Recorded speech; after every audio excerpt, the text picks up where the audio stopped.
ఒక వ్యక్తి అంటే దేవుని బిడ్డ ఒక ఉన్నతమైన స్థానంలో ఉన్నాడు. దేవుడు చక్కటి ఉద్యోగం ఇచ్చాడు, దేవుడు చక్కటి కుటుంబాన్ని ఇచ్చాడు, సమాజంలో మంచి పేరు ప్రఖ్యాతులు కలిగే కృపను దేవుడు ఇచ్చాడు, కుటుంబంలో శాంతి సమాధానం ఇచ్చాడు.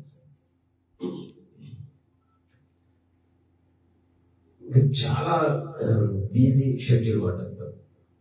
అయితే సేవకుల గృహానికి దర్శించి ప్రార్థించడానికి వచ్చారు.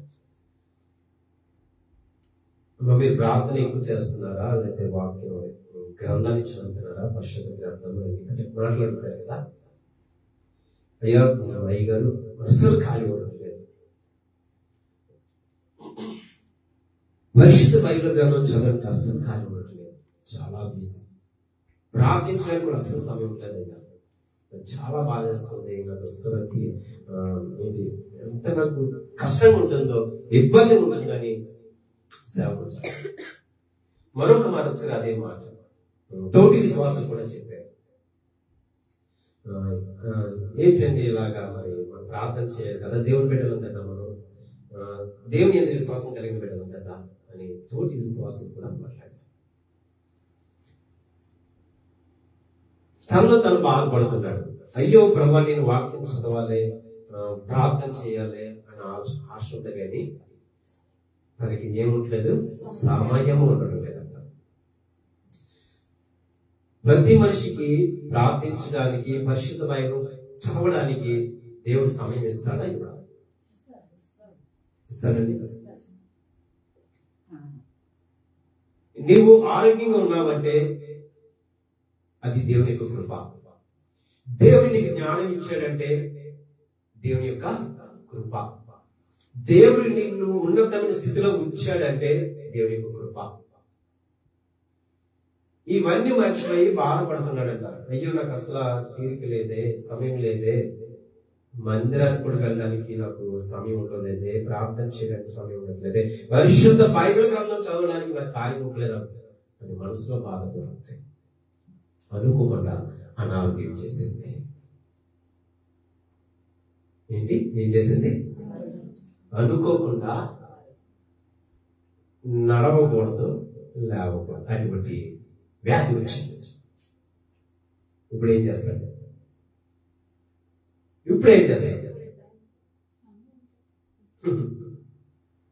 ఇప్పుడు చేత పట్టుకున్నాడు. ఏంటో తెలుసా? బైబిల్ గ్రంథం పట్టుకున్నాడు. ఇప్పుడు సమయం వచ్చింది. ఏంటో తెలుసా? ప్రార్థన చేయడానికి సమయం వచ్చింది. ఎందుకని? 6 నెలలు ఇచ్చారు డాక్టర్. నాయన నువ్వు నడవకూడదు, నాయన లేవకూడదు, నువ్వు బెడ్ మీద ఉండాలి. ఎక్కడ ఉండాలి? అక్కడే ఉండాలి. ఇప్పుడు ఏం చేస్తాడు?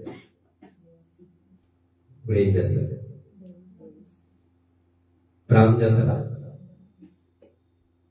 ఇప్పుడు చదువుతున్నాడంట, డైలీ ఒక 100 అధ్యాయాలు చదువుతున్నాడంట, ప్రార్థన చేస్తున్నాడంట, అరగంటకు ఒకసారి ప్రార్థన చేస్తున్నాడు, అరగంటకు ఒకసారి దేవుని స్తుతిస్తున్నాడు. ఎందుకు వచ్చింది మనకి అటువంటి పరిస్థితి? ముందు బుద్ధిగా మనం వినాలి దేవుని మాట. చాలా మంది సరిపెట్టుకుంటారు, పర్వాలేదులే, అయ్యో నాకు ఖాళీ లేదు, మందిరానికి రావడానికి ఖాళీ లేదు, గ్రంథాన్ని చదవడానికి ఖాళీ లేదు, చాలా బిజీ షెడ్యూల్, ప్రార్థన చేయడానికి సమయం లేదు. దేవుడు నీతో మాట్లాడబోతున్నాడు. ఏంటి పరిస్థితి? మనకేమొస్తే ఆ పరిస్థితి మనకే వస్తుంది. అందుచేత దేవుడు ప్రేమించి నిన్ను ఎన్నుకున్నాడు. హల్లెలూయా. నిన్ను ప్రేమించాడు, ఇష్టపడుతున్నాడు కాబట్టి నిన్ను దేవుడు ఆరోగ్యంగా ఉంచాడు.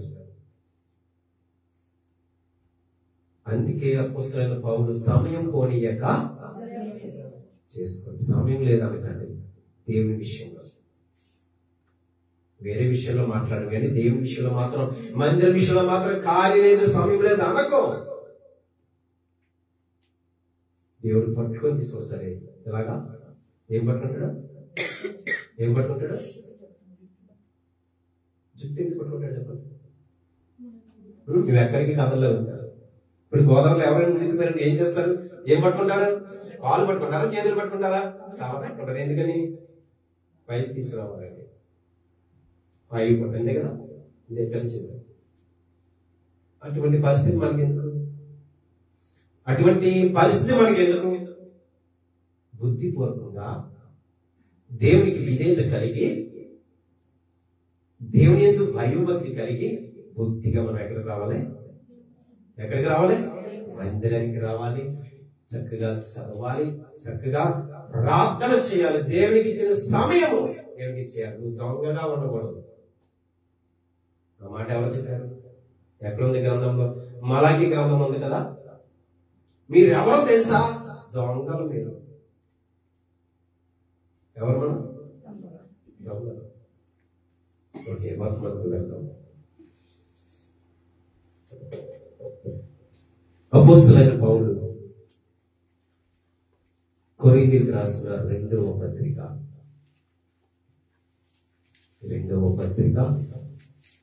4వ అధ్యాయము 4వ వచనం. త్వరగా తీద్దాం. 4వ అధ్యాయము 4వ వచనం. దేవుని స్వరూపి అయిన క్రీస్తు మహిమను కనపరచు సువార్త ప్రకాశం వారికి ప్రకాశింపకుండా నిమిత్తము ఈ యుగ సంబంధమైన దేవత అవిశ్వాసులైన వారి మనోనేత్రములకు గుడ్డితనము కలిగి చేసి చాలు. ఇక్కడ ఏంటంటే ఏం చేస్తాడు? ఎవరికి చేస్తాడు? అవిశ్వాసులకు. విశ్వాసులకు కాదు. విశ్వాసి ఏం చేస్తాడు? మందిరానికి వస్తాడు. విశ్వాసి ఏం చేస్తాడు? ప్రార్థన చేస్తాడు. విశ్వాసి ఏం చేస్తాడు? గ్రంథాన్ని చదువుతాడు. చాలా మంది ప్రార్థన చేస్తారు అవిశ్వాసం. చాలా మంది ప్రార్థన చేస్తారు అపనమ్మకము. ఇక్కడ చెప్తున్నటువంటి విశ్వాసం గురించి కాదు, అవిశ్వాసుల వారికి ఈ యుగ సంబంధమైన దేవత గుడ్డితనము కలిగించేస్తుంది. అంటే ఏంటో తెలుసా? నీకు సత్యం ఏంటో తెలియదు. ఏదో వస్తాము, ఏదో చేస్తాం, నామకాత్మ క్రైస్తవులు మనం అంతే. నేను చెప్పాను, చాలా మంది చెప్పాను, పేరుకే నువ్వు దేవుని బిడ్డవి. కానీ ఇక్కడ అవిశ్వాసులకు ఈ యుగ సంబంధమైన ఈ లోక అధికారి అయినటువంటి అపవాది ఏం చేస్తారంటే మన మనోనేత్రంలో గుడ్డితనం కలిగజేస్తాడు. సత్యాన్ని గ్రహించలేము, నిజమేంటో తెలుసుకోలేము. వాడు ఏం చేస్తారంటే అవిశ్వాసులకు, విశ్వాసులకు కాదు, ఇంకోటి కూడా చూద్దాం. మొదటి పేతురు గారు రాసిన మొదటి పత్రిక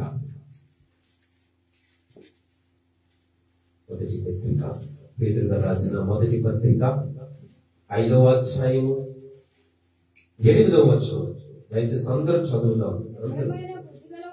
నిబ్బరమైన బుద్ధి గలవారే గెలుపుగా ఉండుడి, మీ విరోధి అయిన అపవాది గర్జించు సింహం వలె ఎవరిని మృంగుదామా అని వెలుగుచూ తిరుగుచున్నాడు.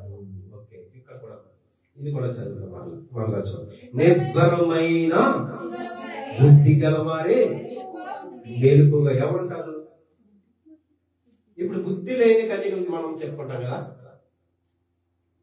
ఎవరున్నారు మెలుకుగా? ఎంతమంది ఉన్నారు? 5 అని చెప్పుకుంటాం కదా. ఎందుకని? రాకడ గురించి అనుకుంటాం. కానీ వీరు బుద్ధి కలిగిన వారు ఏం చేస్తారంటే ఎప్పుడు కూడా మెలుగుగా ఉన్నట్టే, ఏదో నిద్రపోవడం అంటే కాదు. మెలుగుగా ఉండడం అంటే ఎప్పుడు కూడా దేవుడి గురించి ఆలోచన చేయడం, ప్రార్థన చేయడం, లేఖనాలు చదవడం, ఆయన లేఖనంలో మనం సంతోషించడం, ఆనందం కలిగి జీవించడం. ఇవన్నీ ఎవరు కలిగి ఉంటారంటే ఇక్కడ చదవండి. నిబ్బరమైన బుద్ధి గలవారే మెలుగుగా ఉండడి, మీ విరోధి అయిన అపవాది గర్జించు సింహం వలె ఎవరిని మృంగుదామని వెదుగుచూ తిరుగుతున్నాడు. ఇక్కడ కూడా మృంగుచు అంటే ఎదురు చూస్తున్నాడంట, వెతుకుతున్నాడంట. ఎవరు దొరుకుతారు? వెతుకుతున్నాడు. అందుకే యోబు గ్రంథంలో అంటాడు,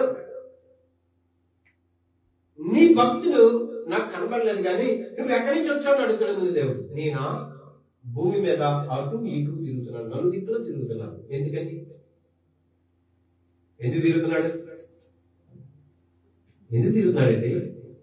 ఇటు అటు తిరుగుతున్నాడు. నాకు యోబు కుటుంబం కనిపించలేదు అన్నాడు. ఇటు అటు తిరుగుతాడు. ఎవరిని మింగుదామా, ఎవరు దొరుకుతారా? అందులో ఎవరు దొరుకుతారు? అవిశ్వాసులు దొరుకుతారు. ముందు బుద్ధి లేని వారు దొరుకుతారు అక్కడ, బద్ధకస్తులు దొరుకుతారు అక్కడ, దేవుడు అంటే అశ్రద్ధ కలిగిన వారు దొరుకుతారు. అందుకే నేను అటు ఇటు తిరుగుతున్నాను. చాలా మంది దొరికారు కానీ నీ భక్తులని యోబు నాకు కనిపించలేదు అన్నాడు. దాని కాక ఎంతమంది కనిపించుంటారు ఈ లెక్కన విశ్వాసులు? ఓకే, ఇంకోటి కూడా చదువుతాం. ప్రకటన గ్రంథం వెళ్దాం. ప్రకటన గ్రంథం 12వ అధ్యాయం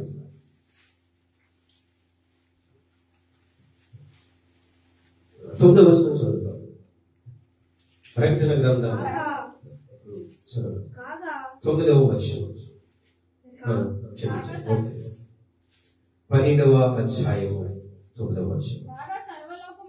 కాగా సర్వలోకమును మోసపుచ్చుచు అపవాదియు సాతాననియు పేరు గల ఆది సర్పమైన ఆ మహాఘట సర్పము పడద్రోయబడి అది భూమి మీద పడద్రోయబడి దాని దూతలు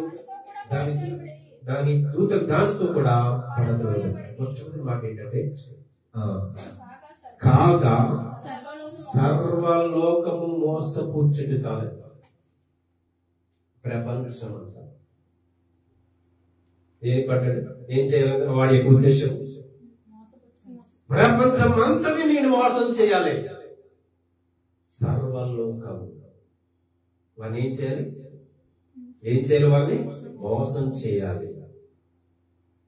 మోసం చేయాలంటే వాడు ఏం చేయాలి? మొదటిగా దేవుడు ప్రేమించినటువంటి ఆది మానవులను మొదటిగా మోసం చేయాలి.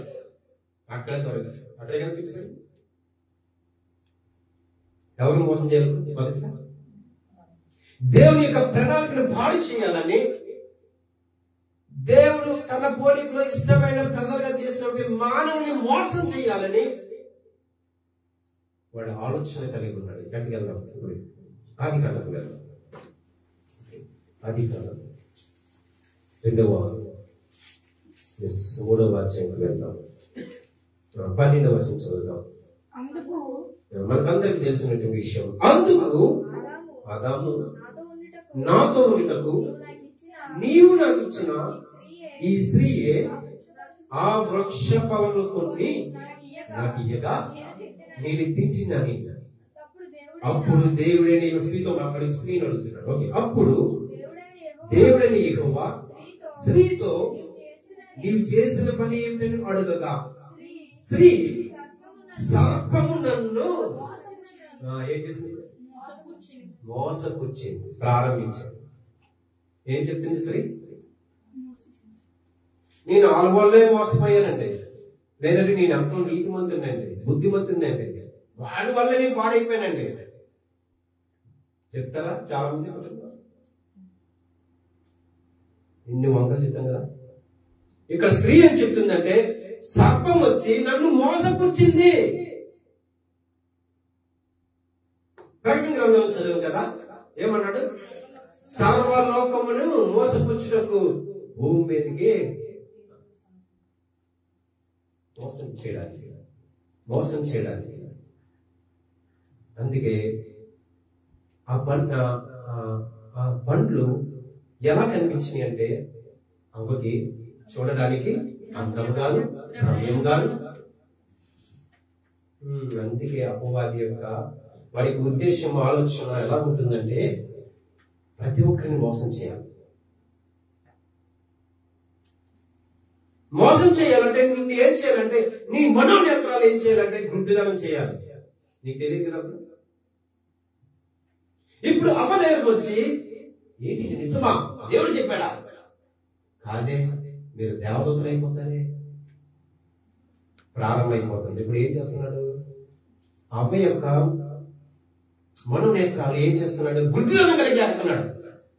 ఇప్పుడు సత్యాన్ని గ్రహించలేకపోతుంది, నిజమేంటో గ్రహించలేకపోతుంది, ఏది నిజమో ఏది అబద్ధమో గ్రహించలేని మధ్యగా ఉండిపోయింది. వినాలి.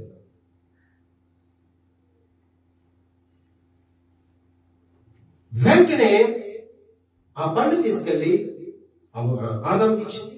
ఆదాము తినేసాడు. ఎలా ప్రారంభమవుతుంది మోసం? పునాది వేశారు కదా, అపవాది పునాది వేశారు. ఇప్పుడు ఈ స్త్రీ ఏం చెప్తుంది? ఇదిగో ఈ సర్పము నన్ను మోసపుచ్చినది. సర్పంలో ఎవరు ప్రవేశించారు? అందుకే వాడు ఎవరిని మోసం చేయాలి. ఓకే, యోహాను సువార్త వెళ్దాం.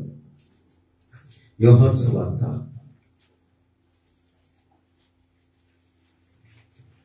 10వ అధ్యాయం. యోహాను సువార్త 10వ అధ్యాయం 10వ వచనం.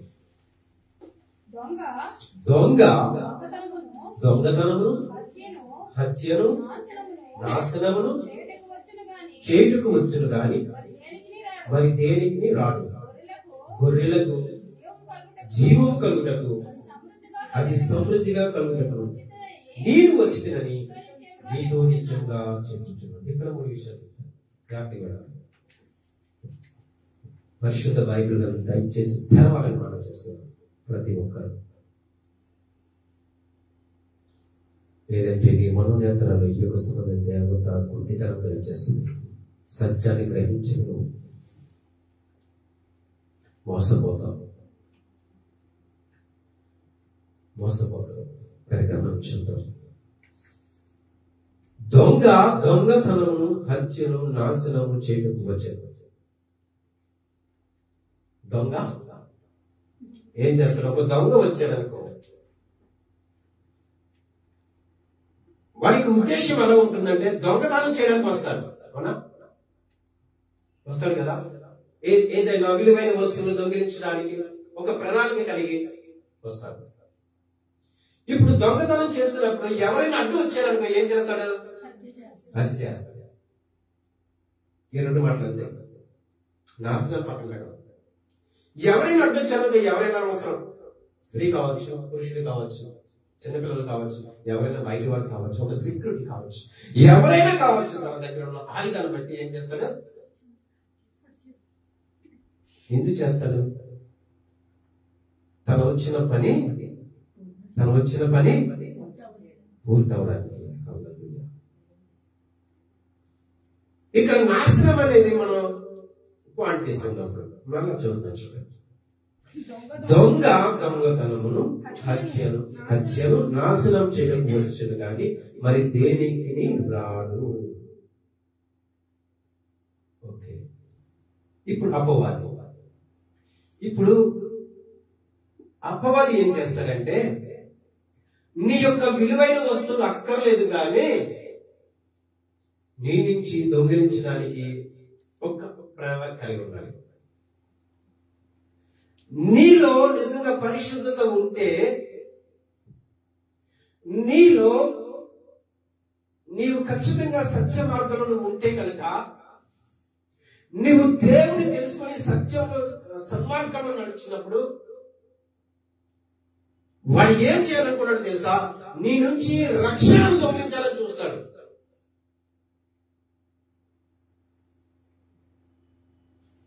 ఎందుకో తెలుసా? ఇప్పుడు ఏం చేస్తాడు తెలుసా?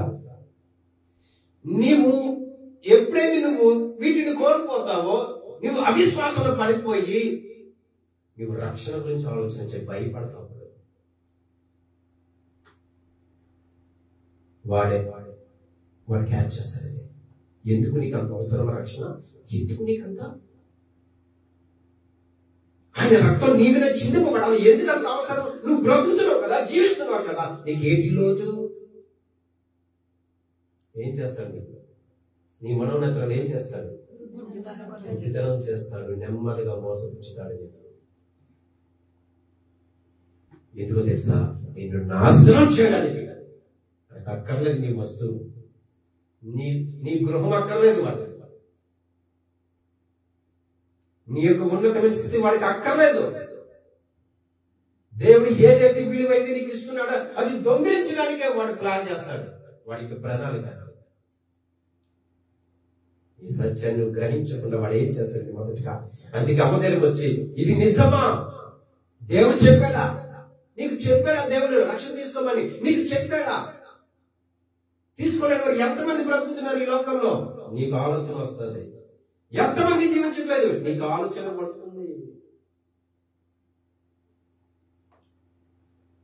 ఎవరిచ్చారు ప్రేరేపణ నీకు? ఇది నిజమా, ఇది నిజమా అంటే నమ్మేసింది. బాబు ఎవరో అబ్బా మోసపోయింది. నిజంగా అక్కడ మనం ఆలోచన చేస్తే ఎంతో దేనంగా మాట్లాడుంటుంది. అబ్బా నాయన తండ్రి, ఆ పాము వచ్చి సర్పం వచ్చి నన్ను మోసం చేసింది నాయన.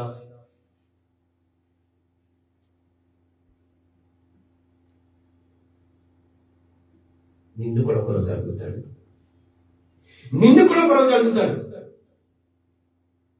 ఇంకా తెలుసా? మొదటి నేనేం చేస్తాడు తెలుసా? నీ మనస్సును దొంగిలిస్తాడు అపవాది, నీ తలంపులు దొంగిలిస్తాడు, నీ ఉద్దేశాలు దొంగిలిస్తాడు దేవుడు. వాడికి అదే కావాలి. ఎందుకంటే క్రీస్తు మనసును మనం ఎరిగినప్పుడు, క్రీస్తు యొక్క గుణ లక్షణాలను నేర్చుకున్నప్పుడు, క్రీస్తు యొక్క ఫలమును భుజించినప్పుడు వాడికి అగ్ని రగిలిపోతుంది. నీ రక్షణను నువ్వు ఎందుకు ఆలోచన చేస్తావు తెలుసా? నువ్వు యుగ సంబంధమైన దేవత నీ మనోనేత్రాలు ఏం చేస్తుంది? వృద్ధితనం చేస్తుంది. జాగ్రత్త. ఈ అపవాది ఈ భూలోకంలో, ఈ లోకాధికారి ఇటు అటు భూమి తిరుగుతున్నాడు. ఎవరిని మింగుతామా? ఎవరిని మింగుతామా? ఎవరిని మోసపుచ్చుదామా? ఎవరు దొరుకుతారు నాకు? ఎవరు బలహీనులుగా ఉన్నారు? ఎవరు అవిశ్వాసులుగా ఉన్నారు? ఎవరు అపనమ్మకంగా ఉన్నారు? చూస్తున్నాడు దేవుడు. మనమైతే అలా ఆలోచన చేస్తాం. నేను బ్రతుకుతున్నాను కదా, జీవిస్తున్నాను కదా, రోజులు గడిచిపోతున్నాయి కదా, కానీ చివరి రోజు ఒకటి ఉంది. ఉంటుందా? నీకు తెలుసు, మనందరికీ తెలుసు. ఎండింగ్ డే అంటే చివరి దినము, చివరి రోజు ఉంటుంది. అప్పుడు నువ్వు నిలబడాలి, ఖచ్చితంగా నిలబడాలి. అందరూ నువ్వు 100 సంవత్సరాలు బ్రతికినా, 70 సంవత్సరాలు బ్రతికినా, 80 సంవత్సరాలు బ్రతికినా, 60 సంవత్సరాలు బ్రతికినా, 50 సంవత్సరాలు బ్రతికినా, 20 సంవత్సరాలు బ్రతికినా, నువ్వు ఖచ్చితంగా నిలబడాలి దేవుడి ముందు. ఎందుకో తెలుసా?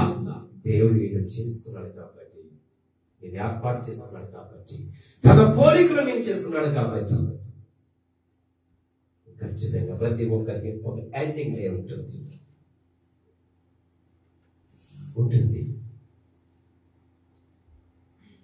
అందుకే అపవాది వాడి యొక్క ఆలోచనలు ఎలా ఉంటాయంటే, మానవుని ఏ రీతిగా పతనం చేయాలని, ఏ రీతిగా నాశనం చేయాలని వాడి యొక్క ఆలోచనలు నిత్యం ఉంటాయి. నిత్యము ఉంటాయి. ఎవరిని ఎలా పడగొట్టాలి, ఏ రీతిగా వారిని తన స్వాధీనంలో పెట్టుకోవాలి, ఎవరిని బందికారంలో చేయాలి, ఎవరిని శరసాల వేయాలి, పాపం అనే శరసాల. అందుకే మొదట దొంగని అపవాది దొంగ, మోసం చేసేవాడు, అబద్ధికుడు.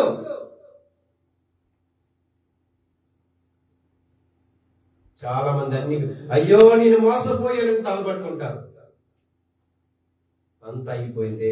ఏమైపోయింది? అయ్యో నా జీవితం సర్వనాశనం అయిపోయింది. ఎవరు వస్తారో తెలుసా నాశనం చేయడానికి?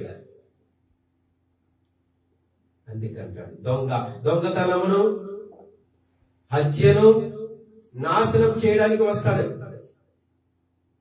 ఇస్తాడా? ఇప్పుడు అపవాదిని ఏం చేయాలనుకుంటున్నాడు? అపవాదిని ఏం చేయాలనుకుంటున్నాడండి? నాశనం చేయాలనుకుంటున్నాడు. నువ్వు బ్రతికేస్తున్నాం అనుకుంటున్నావేమో, పర్వాలేదు అనుకుంటున్నావేమో. ఈ మూడు జ్ఞాపకం చేసుకో. ఈ రోజు పరిశుద్ధాత్మ దేవుడు మనందరికీ జ్ఞాపకం చేస్తున్నాడు ఈ మూడు మాటలు. అపవాది మోసం చేసేవాడు, వాడు ఎవరిని మింగుదామని గర్జించు సింహం అనే ఈ భూమి మీద అటు ఇటు తిరుగుతున్నాడు.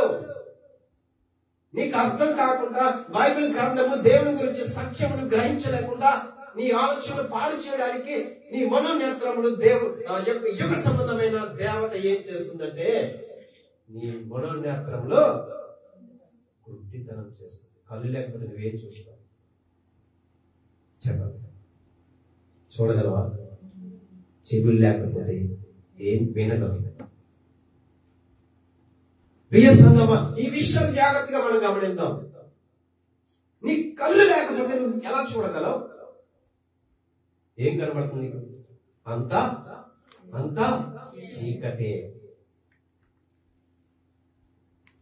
అందుకే దేవుని వాక్యం వినకుండా నీ చెవులు ఏం చేస్తాడు? మందం చేస్తాడు. అంటే మందం అంటే చెప్పండి, మందం ఎక్కువైనప్పుడు కదండి చెవులు. ఏంటంటే దానికి అర్థం? కొవ్వు పెడేస్తుంది, మందం పెడేస్తుంది. ఎల్లో జీవం కలిగిన మాటలు, సత్యమైన మాటలు, అద్భుతమైన మాటలు మన చెవులకి ఏంటి? వినపడవు. అందుకే పత్రికలు మనం చూస్తే జాగ్రత్త అన్నమాట. చెవి గలవాడు వినును గాక. మన చెవులు ఉన్నాయి కదండి, మరి ఏంటి అర్థం? ఉన్నాయా? చెవి గలవాడు వినును గాక. ఏ మాట వినాలి? క్రీస్తుని గురించిన మాట వినాలి. కనుక ఈ అపవాది యొక్క మనం ఆలోచన చేస్తే వాడి యొక్క ఆలోచన ఎలా ఉందంటే మనిషిని నాశనం చేయడమే వాడి యొక్క ప్రణాళిక, ఉద్దేశము. మనిషిని ఎలా పతనం చేయాలో వాడి యొక్క ఉద్దేశము. ఒకవేళ నిన్ను నాశనం చేయడానికి, పతనం చేయడానికి మొదటిగా వాడు ఏం ఉపయోగిస్తాడంటే మొదటిగా నీ మనోనేత్రాలు ఏం చేస్తాడు?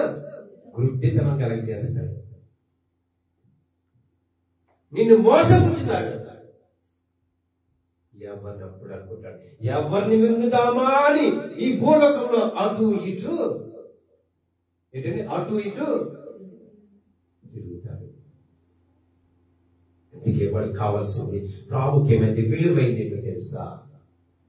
ఏంటో తెలుసా? నీ ప్రాణం కావాలి. వాడికి నీ ప్రాణం కావాలి. నువ్వు బ్రతికినంత కాలము నీకు సెంటు పోస్తాడు, నీకేం వేస్తాడు? పువ్వులు వేస్తాడు. ఎందుకో తెలుసా? మరలా చెప్తున్నాను, ప్రతి మనిషి ఎండింగ్ టైం ఉంది, ఒక ముగింపు దినం ఉంది, చివరి దినం ఉంది ప్రతి ఒక్కరికి. అప్పుడు నువ్వు చెప్పాలి సమాధానం. ఎవరికో తెలుసా? ఎవరికి చెప్పాలి తెలుసా సమాధానం?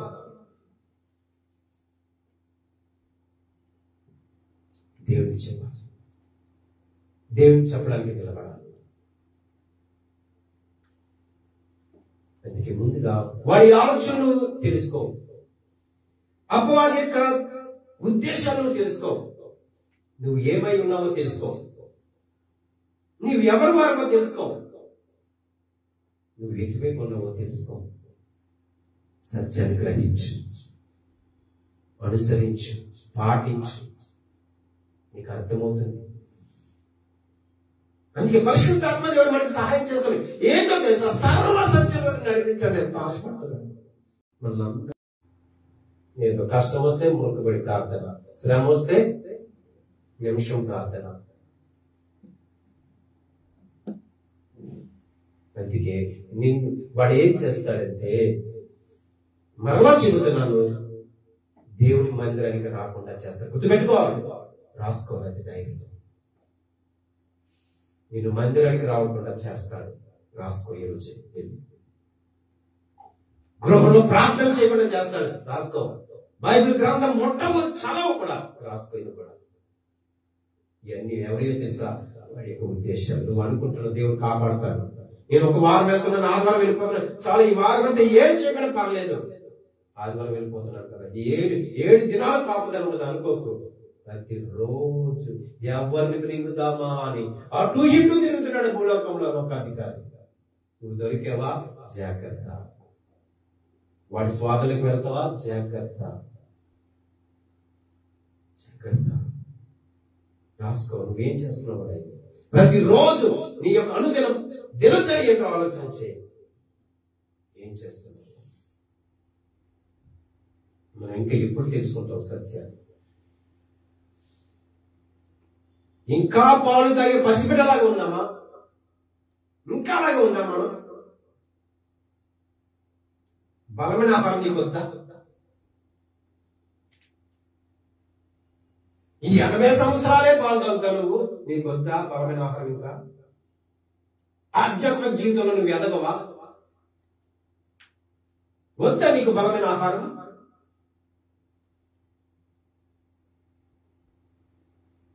ఇంకా అదేనా యెహోవా నా కాపరి? ఇదేనా ఇంకా నీకు? దుష్టుల ఆలోచన చెప్పున్నాడు ఒక ఇదేనా నీకు? ఇంకా ఇంకేం తెలుసుకోవా దేవుని గురించి? తెలుసుకోవా?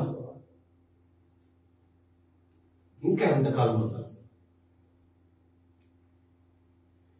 ఎండింగ్ డేట్ రోజు తెలుసుకుంటావు నువ్వు, నీకు అర్థమవుతుంది అప్పుడు.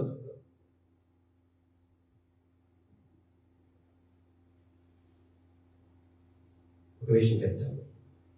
ఇంకా చివరి కొంతమంది డాక్టర్స్ చెప్తారు, ఇంకొక వారం రోజులు అంటారు, 2 రోజులు అంటారు, 1 రోజు అంటారు, ఇంకొక గంట అంటారు. ఒకవేళ తనకి తెలిస్తే ఆ నిమిషం ఎలా ఉంటుంది? ఎవరు జ్ఞాపకం వస్తారు చెప్పండి? బంధువులు కూడా కాదు తెలుసా, ఎవరికి వస్తారు? దేవా నేను బ్రతుకుతే నీకు కృతజ్ఞతాస్తుతులు చెల్లిస్తానయ్యా, రుణపడి ఉంటానయ్యా. ఇదే మొదటి మాట. వస్తుందా? అప్పుడు దేవుడికి వస్తాడు. అక్కడున్న వైద్యులు కాదు, నీకు పరిచయం చేసిన వారు కాదు, బంధువులు కాదు, ఎవరు కాదు. మొదటిగా జ్ఞాపకం వచ్చేది దేవుడే. దేవుడే. అందుకే హిజ్కియాకి ఏం చెప్పాడు? మరణకరమైన రోగం వచ్చి చనిపోతాడు చెప్పి పంపిస్తాడు ప్రవక్త యెషయా. ఏమంటాడు? గోడ తిరిగి ప్రభువా నేను చనిపోతానంట అయ్యా. ప్రార్థన చేయడం మొదలు పెట్టాడు. ఎవరికి?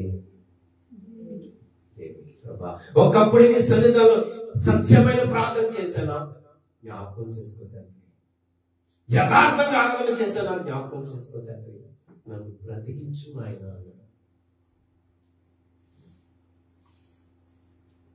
అప్పుడు గుర్తుకొస్తాడు దేవుడు. ఇదిగో నా కొరకు సిలువలో మరణించిన దేవుడు నన్ను రక్షిస్తాడు అనుకుంటావు. దేవుడే నిజమైన రక్షకుడు. ఆయనే సమస్తమును చేసిన వాడు నన్ను బ్రతికిస్తాడు. మనకి అంత పరిస్థితి. నీవు వింటా ప్రతి వారం ముత్యము లాంటి కాని ముత్యం లాంటి మాటలు వింటున్నావు కదా, జీవం కలిగిన మాటలు వింటున్నావు. నీకు బొరకెక్కట్లేదా? అర్థం కావట్లేదా? అందుకే దేవుడు అంటాడు, అపవాది సాతానుడు మనిషి యొక్క ఆలోచనలు పాడు చేయాలని చూస్తుంటే దేవుడు ఏమంటాడో తెలుసా? నా ప్రియకుమార్తె నీ హృదయం నాకు ఇస్తావా? నీ హృదయం నాకు ఇవ్వండి. ప్రియ సంగమా, పరిశీలన చేద్దాం. అపవాది యొక్క ఆలోచనలు, వాడి యొక్క విధానము, వాడి యొక్క ప్రణాళిక, మనిషిని నాశనం చేయడానికి వారి యొక్క ఉద్దేశం.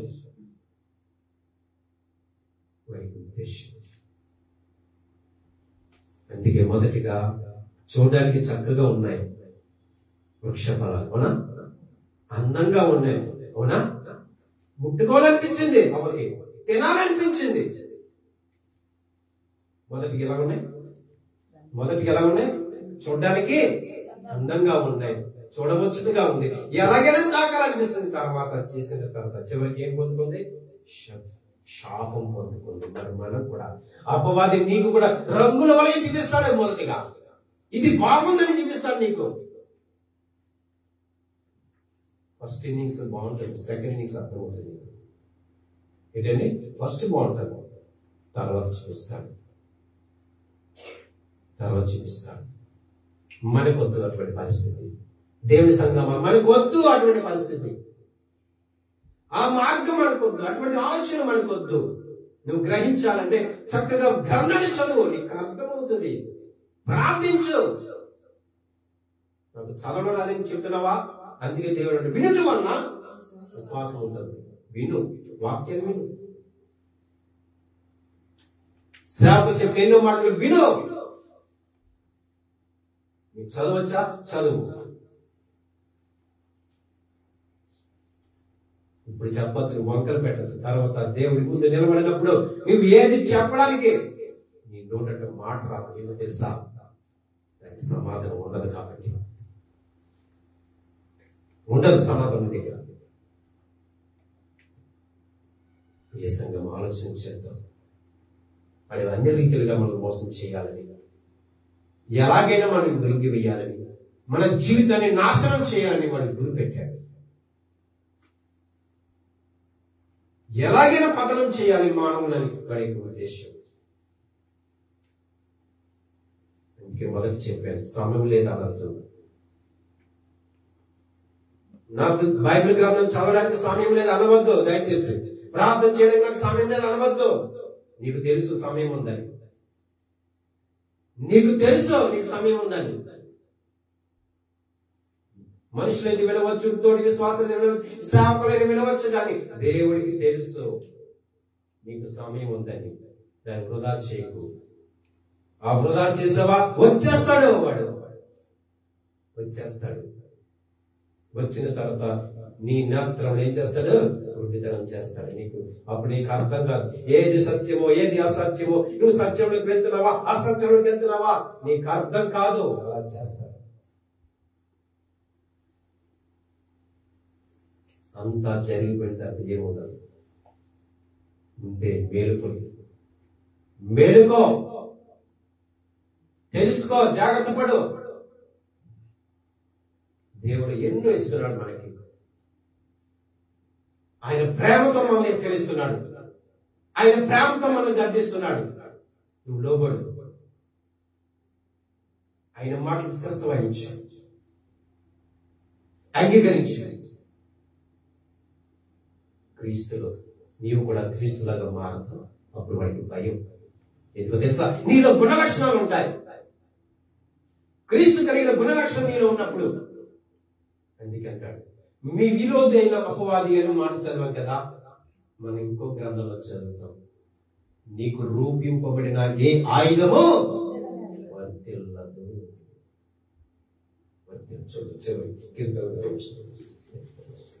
కీర్తనల గ్రంథం 40వ కీర్తన.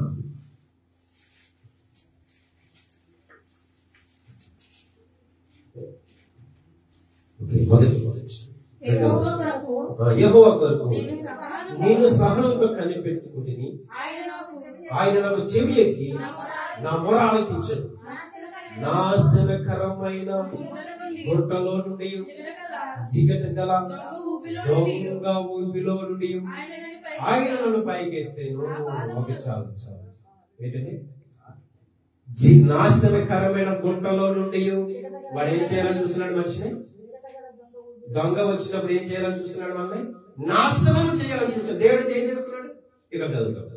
నాశనకరమైన గుట్టలో నుండి, జిగట గల దొంగ ఊపిలో నుండి ఆయన నన్ను పైకి ఎత్తెను. ఎప్పుడైతే నువ్వు విశ్వాసం వచ్చినప్పుడు, దొంగ ఊపి అంటే ఊపి ఎలా ఉంటుంది చెప్పాను కదా అక్కడ. మొదటిగా చాలా సుందరంగా చూపిస్తాడు, చూడడానికి చక్కగా చేస్తాడు. తర్వాత నేను ఎక్కడ పడేస్తాడు? ఎక్కడ? ఊపిలో పడేస్తాడు. కానీ నువ్వు ఎక్కడున్నా సరే దేవునికి ప్రార్థించు, హృదయపూర్వకంగా దేవుని స్తుతించినప్పుడు, యథార్థంగా ఆరాధన చేసినప్పుడు ఎక్కడి నుంచి తీసుకొస్తారు? చీకటి గల దొంగ ఊపిలో నుండి ఆయన నన్ను పైకి లేవనెత్తును. హల్లెలూయా. కొంచెం మత్తయి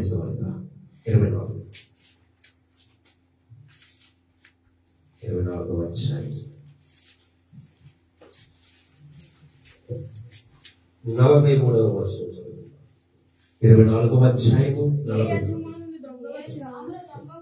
ఏ జామున దొంగ వచ్చునో ఇంటి యజమానునికి తెలిసి ఉండిన ఎడల అతడు మెలకువగా ఉండి తన ఇంటికి కన్నము వేయబడి మీరు ఎరుగుదురు. మరలా చూద్దాం. ఏ జామున దొంగ వచ్చునో ఇంటి యజమానునికి తెలిసి ఉండని ఎడల అతడు మెలకువగా ఉండి తన ఇంటికి కన్నము వేయనీయడని మీరు ఎరుగుతారు. చెప్తున్నారు ఇక్కడ. ఇంటి కంటే యజమాని కంటే ఒక గృహానికి యజమాని కాదు, నీ దేహానికి నీవే యజమాని కదా, ఇవే కదా. వాడు ఏ జామును వచ్చినా నువ్వు మెలకువగా ఉండి, అంటే రాత్రంతా మెలకుగా ఉండడం కాదు. నువ్వు మెలకుగా ఉండడం అంటే దేవునికి సమీపంగా ఉంటూ, దేవుడు నా పక్షాన ఉన్నాడు, ఇదిగో దేవుడు రాక కొరకు నిరీక్షణ కలిగి ఉన్నాను, సిద్ధపడి కలిగి ఉన్నాను, మెలకుగా ఉన్నాను అని అర్థం. ఇప్పుడు అదేం చేయాలని చూస్తున్నాడు? మనల్ని నాశనం చేయాలని చూస్తున్నాడు. నీ దేహం పాడు చేయాలని చూస్తున్నాడు. చెప్పను అదే. నీ దేహం పాడైపోయి నువ్వేం చేస్తావు? ఏం చేస్తావు? త్రాగుడు, పొగ త్రాగడం, వ్యభిచరించడం. నీ దేహాన్ని ఏం చేస్తాడు? వాడు కూడా పాడు చేయాలని చూస్తాడు, నాశనం చేయాలని చూస్తాడు. అంటే ఇక్కడ మళ్ళా చూద్దాం. ఏ జామున అంటే ఏ సమయంలో దొంగ వచ్చునో ఇంటి యజమానికి తెలిసి ఉందని ఎడల అతడు మెలకుగా ఉండి తన ఇంటికి కన్ను వెయ్యనీయడని మీరు ఎరుగుదురు. చాలా జాగ్రత్తగా ఉన్నాడు అనుకో. చక్కగా నువ్వు ప్రార్థన చేసుకున్నావు అనుకో, చక్కగా నువ్వు బైబిల్ గ్రంథం చదువుకున్నావు అనుకో, చక్కగా నీ జీవితాన్ని ఒక సన్మార్గంలో నడిపించావు అనుకో, చక్కగా జీవించావు అనుకో, మంచిగా ఉన్నావు అనుకో, పరిశుద్ధంగా ఉన్నావు అనుకో, పవిత్రంగా ఉన్నావు అనుకో, దేవుడికి సమీపస్తులుగా ఉన్నావు అనుకో, వాళ్ళు ఏం చేస్తారు? జాగ్రత్తగా ఉంటారు. అంటే అపవాదు వేసే బాణాలు ఏం చేస్తాడు? ఎదురు తిరుగుతారు, యుద్ధం చేస్తారు. అందుకే నువ్వు మంచిగా ఉంటే, చక్కగా ఉంటే నీకు విరోధి ఎవడు? నీకు విరోధి ఎవరు వస్తారండి? నువ్వు చేసిన దాన్ని పెట్టే కదా. నీ చక్కని జీవితాన్ని నువ్వు జీవిస్తున్నప్పుడు, మంచిగా ఉన్నప్పుడు, ఇతరులకి సహాయం చేస్తున్నప్పుడు నీకు విరోధి ఎవడు?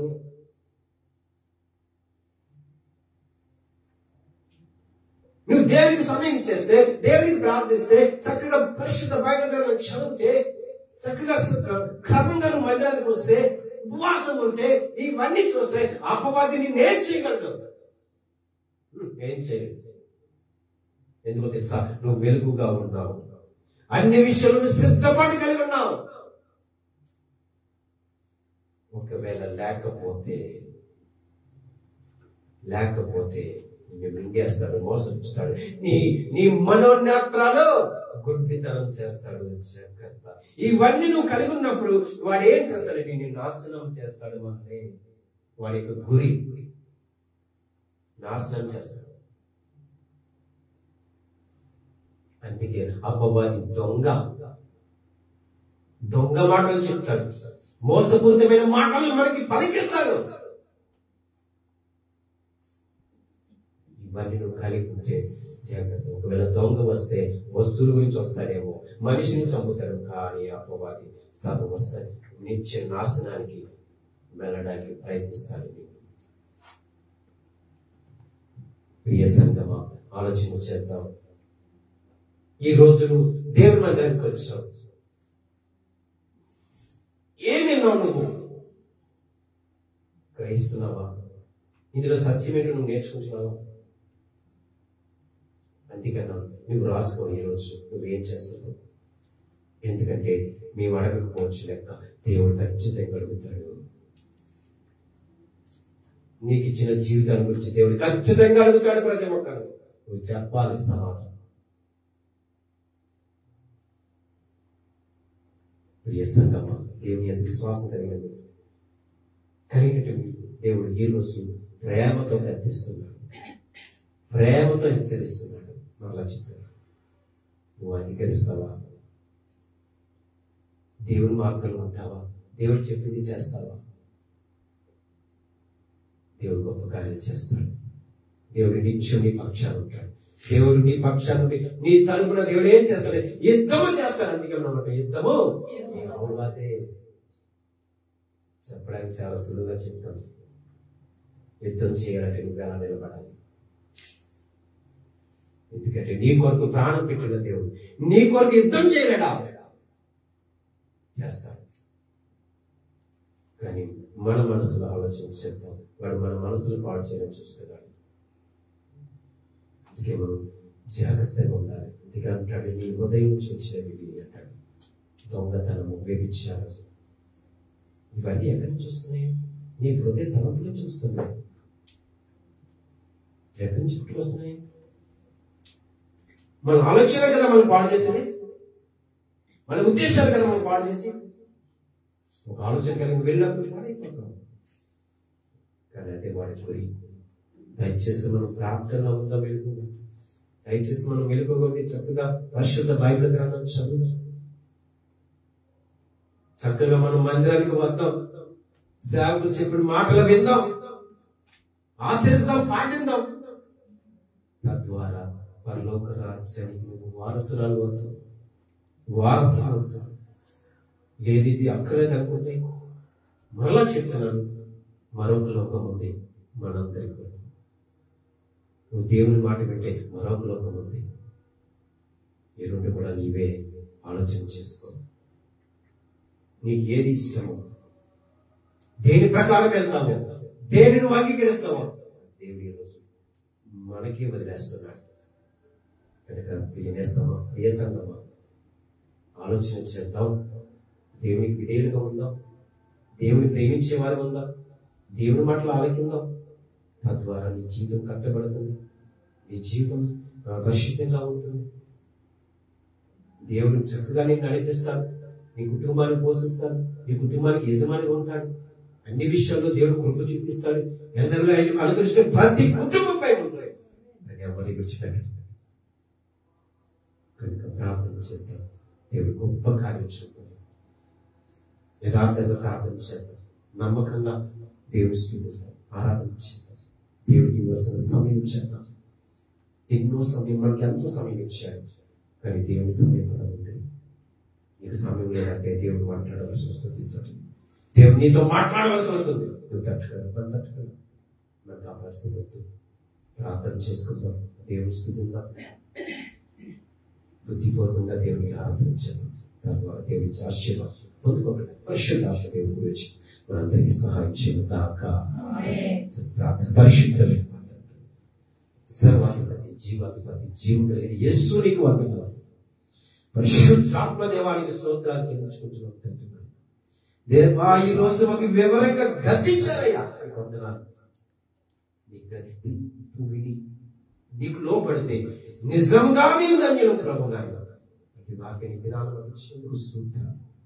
దేవా, విన్న వాక్యం తండ్రి మేము విడిచిపెట్టుకోకుండా మా హృదయంలో బదిలపరచుకొని తండ్రి తద్వారా ఆ రీతిగా జీవించడానికి పరిశుద్ధాత్ముడే మాకు సహాయం చేయండి. మా తండ్రి జీవుడు బిడ్డలందరి బట్టి వందనాలు, ప్రతి కుటుంబాన్ని బట్టి మీకు వందనాలు.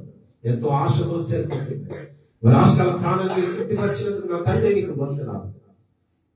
చక్కటి మాట సెలవిచ్చారు. ఇదిగో నాయన, మా పక్షాన్ని మా తరపున యుద్ధం చేసే దేవుడు అయ్యా నీకు వందనాలు. మాకు విరోధి ఎవరు తండ్రి మీరు ఉంటుండగా ఆయన చక్కటి విషయం ఈరోజు మాతో అందరితో మాట్లాడినందుకు నీకు స్తోత్రాలయ్యా. ద్వారా ఎవరైతే వీక్షించారు వారి కుటుంబాన్ని కూడా జ్ఞాపకం చేసుకోండి. ఎవరైనా ఒకవేళ బలహీనలు ఉంటే వారిని జ్ఞాపకం చేసుకోమా తండ్రి. ఒకవేళ ఎవరైనా అవిశ్వాసంతో ఉంటే తండ్రి వారి విశ్వాసంగా చేయమా తండ్రి. స్తోత్రాలు మేమంతా విశ్వాసంతో నీ మందిరానికి వచ్చు, ఎంతో నమ్మకంతో నీ మందిరానికి వచ్చు. అయ్యా నేను స్తుతించాలి, మేమందరం కూడా ఏక మనసుతో ఏ కాపీ స్తుతించడానికి వచ్చాను. దేవ హృదయాలు తెరిచే దేవుడు, మనసును గ్రహించే దేవుడు, సమస్తము మార్చగల దేవుని ఒక్కరు విన్నాము. దయతో దర్శించండి, మీ కాపుదల సంరక్షణ దయచేయండి. యేసుక్రీస్తు పరిశుద్ధులను బట్టి ప్రార్థించి వేడుకుంటున్నాం పరమ తండ్రి. తండ్రి కుమారుడు పరిశుద్ధాత్మ దేవుని దేవుని ఆశీర్వాదం ఇప్పుడు ఎలా పిలుస్తుందా కాదు. ఈ ఆరాధన వచ్చిన ప్రతి ఒక్కరు ప్రతి ఒక్కరు దేవుని దీవించి ఆశీర్వదించుగాక. అందరికీ